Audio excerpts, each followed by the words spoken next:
Mirë se erdhët, kemi këndin e librit, tani do të flasim për një histori letre shumë emocionalisht, shumë të thellë, edhe shumë të fortë për ata që duan natyrën se si shkruan Stefan Zweig, po me një përkthim të jashtëzakonshëm të Vedat Kohonës sjell në Shqipëra nga shtëpia botuese Pegi, fola pak Loreta për librin, i tregova pak shikuesve për çfarë bëhet fjalë. Mirë se erdhe një herë. Mirë se të gjeta, nuk e faleminderit. Letra e një të panjohure. Është një libër që të bën të refleksosh e të pyesësh veten ose të lë dhe fillimisht një ndjesi boshllëku nuk e di ata kalon ty apo një lloj reflektimi, të bësh pyetjen që a mund të ketë njerëz në jetën tonë që të ekzistojë kjo lloj dashurie në heshtje e pa rrëfyer kur deri në prag të vdekjes dhe pastaj nga ana tjetër, nga pala tjetër, a mund të presim një lloj njohja, po mos e themi kështu deri në fund se duhet të lëm pak suspans. Jo, do e lëm suspansin. Shiko, unë kur e kam lexuar librin dhe pastaj kur reflektova mbi të ngelet absolutisht të ngelet një ndjenjë parehatie. Të reflekton. Është një letër dashurie e shkruar nga një person që nuk është thjesht një e panjohur, kjo gruaja që i shkruan këtij shkrimtarit famshëm. Një letër dashurie kur për herë të parë, që në faqet e para e thot për herë të parë dhe të fundit, unë do të them ato që ndjej, kush jam, jetën që kam kaluar dhe gjithë novela, sepse kjo është një novel, gjithë novela është një novel epistolar, gjithë novela përbëhet nga kjo letra. Dhe të ngelet një, tamam thash një mos rehati, tamam në hyrje në gojën e stomakut, sepse kemi të bëjmë jo vetëm me një dashuri që është gati obsesive, po kemi të bëjmë edhe me padukshmërinë e personit. Personi ka zgjedhur, gruaja, ka zgjedhur të fshihet gjatë gjithë jetës së saj. E ka përjetuar këtë dashuri me një pasion dhe me një patos dhe me një emocion të jashtëzakonshëm. Është dashuri apo obsesion në këtë nivel? Siç e thot ajo, dhe pastaj ngel pyetja, po ne pse nuk ndihemi rehat? Sepse nuk është ai imazhi ose idealizimi i dashurisë, apo siç na e kanë treguar shumë shkrimtarë dhe poetë të tjerë. Është një nga gjyrimet e dashurisë me siguri, dhe ekzistojnë, unë vetë kam njohur shumë persona që kanë pasur histori të tilla, që i kanë përjetuar në mënyrë të tillë, nuk mendoj se është mënyrë e shëndetshme, nuk është e shëndetshme, është gati patologjike. Pastaj bëhet zyrtarisht patologjike kur personi që ose çifti, se mund të jetë edhe obsesion të themi i korresponduar, dhe mund të jetë obsesion i njanshëm, siç është në këtë rast. Por mbetet dhe bëhet patologjik në çastin kur njëri nga këta të dy ose të dy nuk arrin të funksionojnë. Nuk arrin të ndërtojnë një jetë mirëfilli. Pra aq gjithëpërfshirës dhe aq glabërues është ky fiksim, sa gjithçka tjetër nuk humbet sens, nuk i japim më rëndësi, nuk i japim më energji, nuk i japim më kohë dhe nuk arrim të ndërtojmë asgjë. Personazhi ynë, në të vërtetë, e ka bërë një jetë dhe deri diku kjo është për mua edhe më tërheqëse dhe më flet më shumë për gjeniun e Zweigut, sepse nuk na ka treguar një personazh bosh. Ky personazh kryesor dhe libri nis ka një fëmijë. Pra ajo e ka bërë deri diku jetën e saj, e megjithatë ka jetuar gjithmonë me këtë varësinë emocionale nga një dashuri që është krejt e pakorresponduar. Po e ka jetuar jetën thjesht për hir të nevojave ekonomike që i duheshin për të rritur këtë djalin që i vdiq më pas dhe buzë vdekjes së saj dhe të tij. E nis letrën me sot ka vdekur djali im. Unë nuk do thoja që është vetëm ajo, nuk mendoj që është vetëm çështje ekonomike. Unë mendoj që është vërtet një histori mbijetese. Pra, kemi të bëjmë me një personazh thellësisht të plagosur dhe mendoj që është e plagosur jo nga kjo dashuri, por ajo nisë tillë, sepse të dashurosh në moshën 13 vjeçare. Me një fëmijë që është në kulmin e karrierës së tij si shkrimtar. Okej, ai është djalë i ri, është i pashëm, është është person që tërheq absolutisht, dhe kjo nuk është e vetmja vajzë që tërhiqet dhe që bie në dashurime të vrima e derës që ai shoqërohej me gra të tjera. Është shumë e vogël, por mendoj që në këtë qasje të parë dhe duke parë pastaj gjithë rrëfimin e saj, është një personazh, siç thash, thellësisht i plagosur. Pra, ka një mangësi të madhe dhe zakonisht këto lloj njerëzish që kanë një mangësi e cila vjen nga historia e tyre, nga rritja e tyre, nga edukimi i tyre, nga personaliteti që kanë dhe interaksioni që ka pasur ky personalitet me familjen, kërkojnë dashurit të tilla dhe i kërkojnë dashurit e tilla sepse kanë boshllëk brenda ata dhe mendojnë që dashuria do t'u japi kuptimin jetës së tyre, do mbushi këto boshllëqe që në të vërtetë nuk i takojnë dashurisë për të përmbushur. Fakti që gruaja hesht për gjithë jetën deri në fund të jetës së saj, e quan si një forcë apo forma më e lartë e dashurisë? Jo. Të heshtës është formë force apo unë deri diku e kam gjykuar për të mos heshtur gjithë jetë. Jo, unë e kam gjykuar sepse mendoj që ka qenë gabim, por emocioni me cilin e shkruajtur librit Zvajgu më ka bërë edhe ta kem gjanë personazhin. Pra më ka ardhur keq për këtë personazh, kam ndier për këtë personazh dhe megjithse kur përpiqem të marr distancë dhe përpiqem të jem racionale, them jo, është gabim, pse e ka bërë, do të ne gjykoj, kur i kthehem, hap 2-3 faqe, rilexoj, them, okay, jo se e kuptoj, i afrohem emocionalisht dhe e ndjej vërtet në brendësinë time pse e ka bërë ajo atë që ai ta kthente dashurinë, ta njihte. Ka një farë dualizmi shumë të theksuar dhe mendoj që përsëri këtu Zvajgu ka qenë shumë i aftë ta japi këtë gjë pa e thënë. Ka një dualizëm shumë të theksuar midis personazhit meshkull dhe personazhit femër. Pra, të dy i ka lënë pa emër. Emrin kanë vënë vetëm të shërbëtorit, Johanit. Të dy personazhet kryesor i ka lënë pa një emër. Janë të dy, mendoj unë, portretizime shumë të qarta të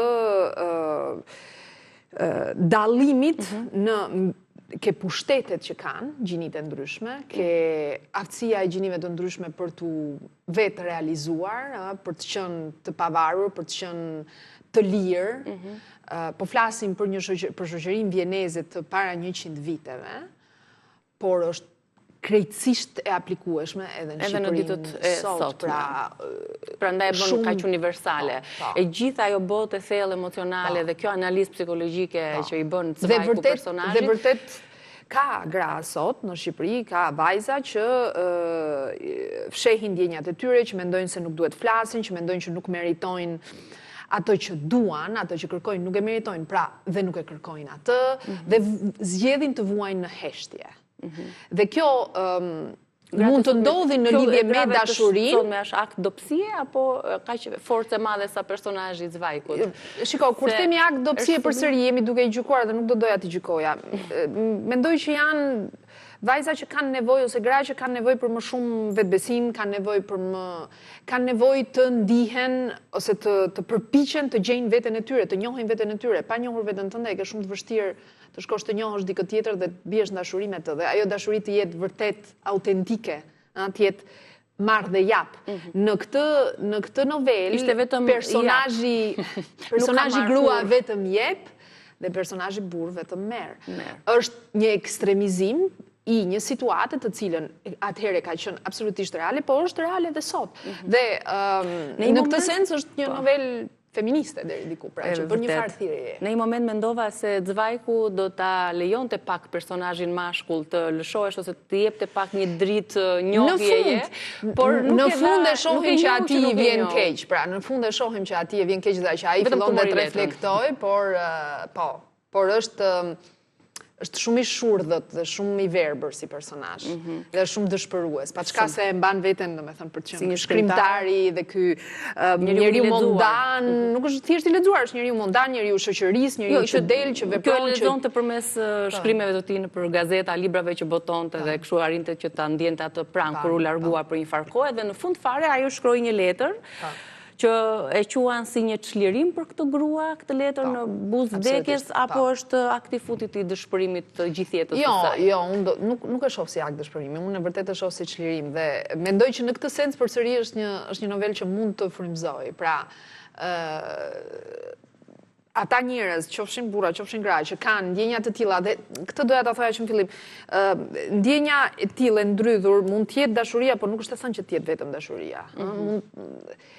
Në përgjithësi, ndrydhja e ndjenjave dhe fshehja e ndjenjave I përket shoqërisë tonë. Është diçka që fatkeqësisht e kemi. Po jo në këtë nivel dhe në këtë grad. Po nuk ka nevojë që të jetë në këtë nivel. Prandaj po them, duhet marrim frymëzim nga kjo dhe të themi që duhet përpiqemi të gjejmë veten tonë dhe të kemi kurajon që çfarë mendojmë dhe çfarë ndjejmë t'i shprehim. Ky është një lloj mesazhi që kjo vepër kjo novel na jep në fund fare, sepse rreth nesh mund të ketë shumë, ne mund të rrethohemi nga shumë njerëz të cilët mendojnë dhe kanë ndjenja për ne dhe ne nuk e dim. Po. Dhe jemi si ky personazh I kaq I ftohtë, I akullt që Zvajku e ka lënë pa emër bashkë me përballë një gruaje që e ndërthur atë letrën duke e përmendur her pas here që këtu kam edhe birin tënd Tonin të vdekur që si arriti ajo që jo nuk e them historinë se po kjo letër e tillë është shumë dëshpëruese me thënë drejtën dhe duhet lexuar për të kuptuar ku jemi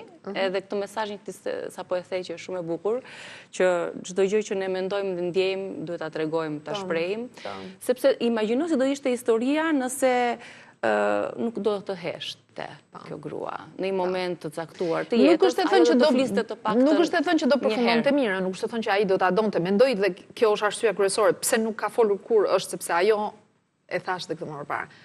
Nuk mendonte se e meritonte këtë dashuri.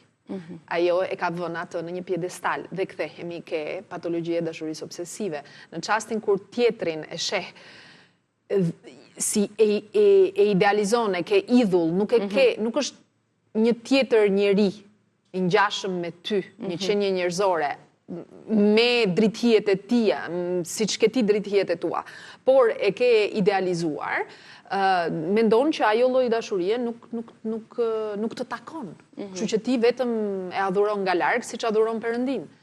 Gjë që nuk sjell asnjëherë asgjë të mirë. Të mendosh që vetë kësaj, si personazh se nuk po I referoj me emër se nuk ka një emër, por vetë kësaj gruaje e panjohura, janë afruar dhe janë përbetuar shumë burra të tjerë të pasur që mund të jepnin një jetë, t'i ofronin një jetë parajse, thoshte ajo në libër, t'i ofronin gjithçka për ta studiuar djalin apo për t'i bërë një jetë përallash, por që kjo nuk donte ta zinte kohën, thoshte. Nuk donte ta zinte kohën, se dukesh sikur jeta që do krijonte me një burr tjetër do t'i zinte do të ishte tradhti për këtë që ky as nuk e njihte. Pra as nuk e kishte vënë re ndonjëherë. Dhe rikthimi pastaj aty ka dhe një tjetër histori të çuditshme.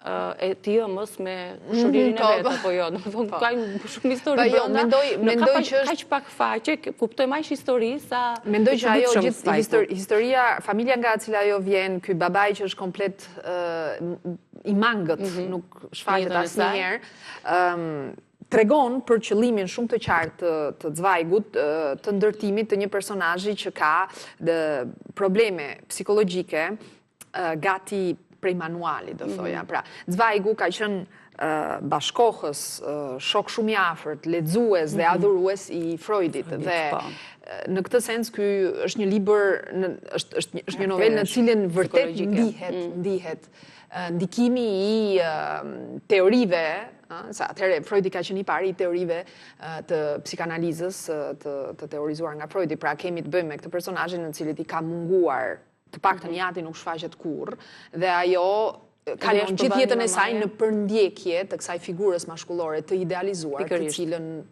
me gjasa, ke cila me gjasa po kërkon t'jatin. Po, pastaj këto janë Zvajgu nuk I thot këto janë përsjatjet tona. Mamaja, po jo, duke qenë se ajo ishte dëshpëruar për humbjen e bashkëshortit dhe kjo ndiheshe shumë e vetmuar, është një fëmijë I braktisur, është një fëmijë I braktisur, është një fëmijë që nuk ka mbështetje nga emocionale apo shpirtërore, nga një I rritur që të jetë referencë dhe që të jepte siguri dhe që mos ta shtynte atë ta kërkonte këtë dashurinë pa kushte ke dikush tjetër. tjetër. në libër, pra mungesën e babait për kërkimin pas të figurës mashkullore. Besoj se është me qëllim për ta. Unë mendoj që po kjo është interpretimi im. Nuk mund të them që është nuk mund të them që del. Kjo është letësia, ne mund ta interpretojmë si do duam. Ne mund mos bëjmë dakord, unë thash që unë s'bie dakord me mënyrën se si Zvajku ka zgjedhur ta idealizoj aq shumë dashurinë e kësaj vajze adoleshente, domethënë deri në ekstreme ka kaluar. Kur ai preku dorezën, ajo afrohesha për ta puthur dorezën, kur kishte cigare, kjo gjente bishta dhe i vendoste në buzë si një lloj më duk pak e tepërt për mua. Ta gjykojmë çik pak. Zvajkun, të mendosh pastaj për jetën e tij, se po lexoja pak për mënyrën se si ka përfunduar me të shoqen, për t'i dhënë fund vetes së dy në Brazil apo jo, për shkak të shoqërisë, shpërndjekjes së shoqërisë hebreje dhe e tjerë. U dëshpërua nga rritja e nazizmit. E nazizmit, po. Loret, faleminderit që ke sjellë këtë libër. Faleminderit ty për vëmendjen. Edhe për ata që janë lexues dhe që ju pëlqen këto histori, është një mundësi shumë e mirë. Lexohet shumë kollaj sa i vogël që është. Po, lexohet shumë histori brenda dhe të lënë të reflektosh, të lënë atë ndjesinë që ne sapo e përmendëm. Faleminderit dhe një shumë suksese. Ne do të rishjemi pas pak me muzikën e jetës së natës, jemi me një DJ. Si thua, ti shkon në klubet e natës, si frekuenton? Unë shkoja një kohë tani. Ne do shihemi pas pak.